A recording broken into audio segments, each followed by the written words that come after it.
Então, uma boa noite a todos. Espero que todos continuem firmes, fortes, corajosos e com muita fé em Deus.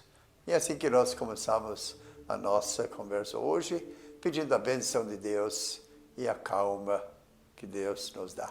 Em nome do Pai, do Filho e do Espírito Santo. Amém. Vinde, Espírito Santo, enchei os corações dos vossos fiéis e acende neles o fogo do vosso amor. Enviai o vosso Espírito e tudo será criado e renovareis a face da terra. Oremos. Ó Deus, que destruísse os corações dos vossos fiéis com a luz do Espírito Santo, fazei que apreciemos retamente todas as coisas, segundo o mesmo Espírito, e gozemos sempre da sua consolação por Cristo Senhor nosso. Amém. Eu renovarei a face da terra. E nossa terra precisa de uma boa renovação. Tá bom? Então, lembra da semana passada? Nós estávamos conversando, peguei aquele trechinho do livro do Orlando, de Aparecida.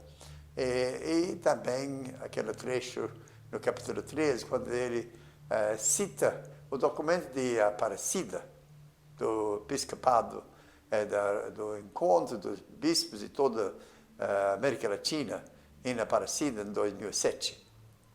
Quando eles falam de paróquia como comunidade de comunidades. O que quer dizer isso? A comunidade é um conjunto, o encontro de muitas outras pequenas comunidades. Tá bom? E essas pequenas comunidades, eu sugiro que deve ser da própria família.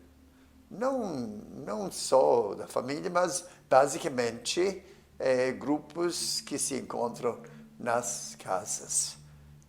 Grupos pequenos. Eu fiz a sugestão também, e a recomendação das famílias assumirem isso, né? De verdade, porque este mês missionário, sabe? Então, vamos começar em casa. E não vamos pensar, sabe, que o mundo vai mudar radicalmente se a gente também não faz alguma coisa por conta nossa, dentro da nossa própria família. Então, as sugestões que eu faço é de fazer uma reunião de oração uma vez por semana, não mais. Pode ser até menos, mas não mais. Eu tenho muito medo de fanatismo, sabe? De exagerar. Porque o ser humano tem esta fraqueza, sabe? De 8 para 80. Então, esse não é o meu jeito, não. Tá bom? Então, uma vez por semana, pode ser até menos, mas não mais. De meia hora, uma oração, a família pode escolher a maneira de fazer isso, sim. Mas a sugestão que faço seria rezar o terço, 20 meditações da vida de Jesus, tá bom? E uma leitura bíblica, tá bom? E orações assim, espontâneas, rezando dentro da própria família, tá bom? Então, hoje eu gostaria de fazer uma pequena leitura, porque foi assim que o cristianismo começou. Lembra, mais uma vez, durante 300 anos, os cristãos se reuniam nas casas. Eles não podiam construir igrejas. Era uma religião proibida, fora da lei, perseguida, tá bom? Eles se encontram, eles celebravam a sua fé em grupos pequenos nas casas, tá bom? Eu gostaria de ler agora um trechinho da carta do Atos dos Apóstolos, que eu acho até um pouquinho engraçado, sabe? Mas também esta leitura reforça o que eu estou falando, sabe? Assim, Lucas escreveu e ele está presente. Ele diz que eles chegaram uns dias antes na cidade de Troide, Troia é na Turquia, a antiga famosa cidade Troia. Todo mundo lembra do cavalo de Troia. Não? Então, essa cidade se chama de Troia.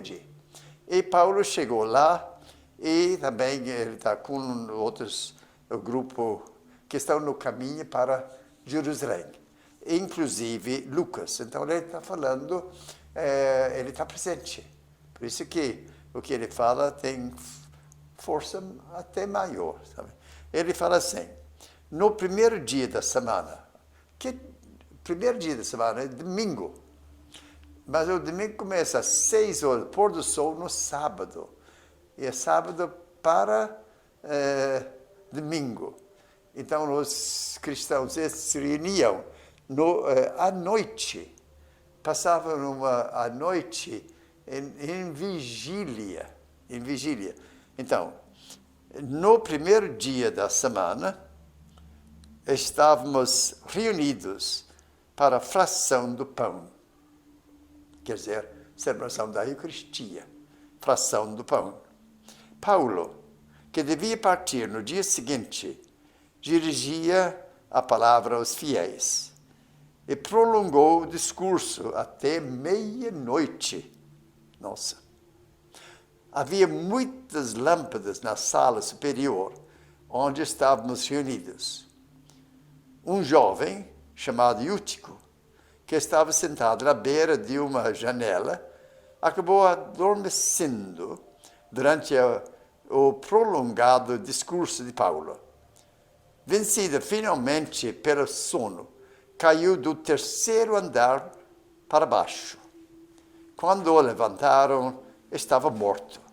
Então Paulo desceu, inclinou-se sobre o jovem e, abraçando-o, disse: não se preocupem, porque ele está vivo. Depois subiu novamente, partiu o pão e comeu.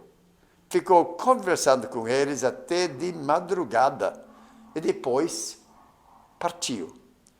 Quanto ao jovem, o levaram vivo e sentiram-se muito confortados. Eu gosto muito dessa leitura. Primeiro, porque dá uma janelinha para a gente entender, sabe, a vida desses primeiros cristãos. Eles viram no primeiro dia da semana, no domingo.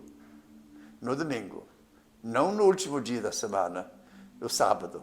Não, no primeiro dia da semana, no domingo. E o domingo começa sábado ao pôr do sol. E eles se reúnem para a fração do pão.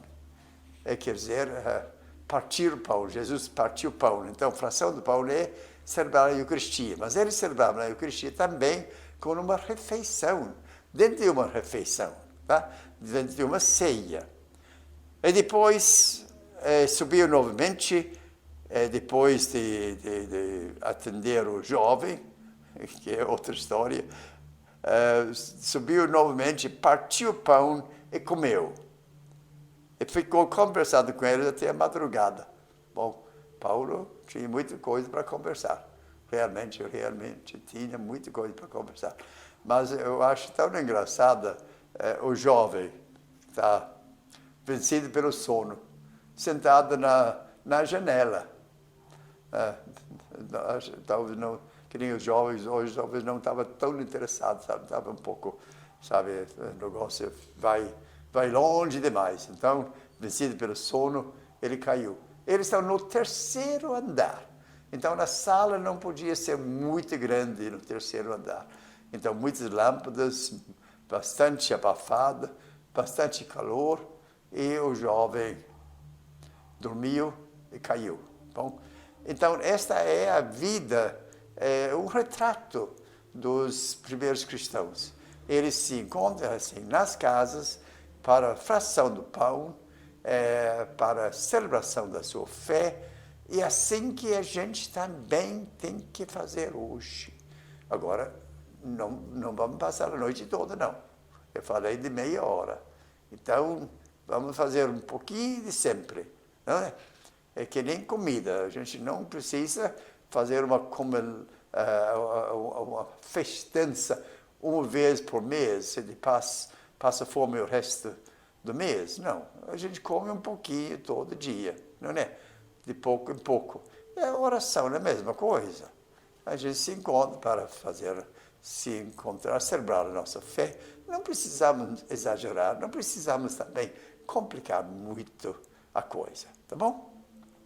E vamos rezar pelas nossas famílias, o Salmo 127.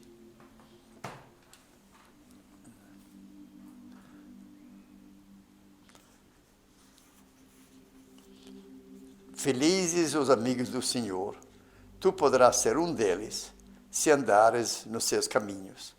Tuas mãos terão que trabalhar, mas esse trabalho te dará o sustento e ainda felicidade e bem-estar. Tua esposa será a companheira que contigo criará o teu lar. Teus filhos, fruto do teu amor, farão a alegria da tua mesa. E assim que serão abençoados os amigos do Senhor. Assim também Ele te abençoe e te faça participar na prosperidade do seu povo, ao longo de toda a tua vida.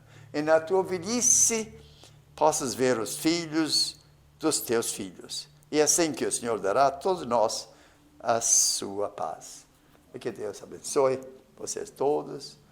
Que Deus abençoe a sua família. Tenha calma, tenha paciência. São tempos bem difíceis para todo mundo. Para uns, mais difíceis do que para outros, mas para todo mundo é difícil. Então, tenha calma, tenha muita firmeza, muita paciência, e tenha muita paciência, principalmente com as crianças, porque se é para nós, os adultos, esse tempo é difícil, imagine para as crianças. Bom, então, uma boa noite a todos. Deus abençoe a todos, em nome do Pai, e do Filho e do Espírito Santo. Amém.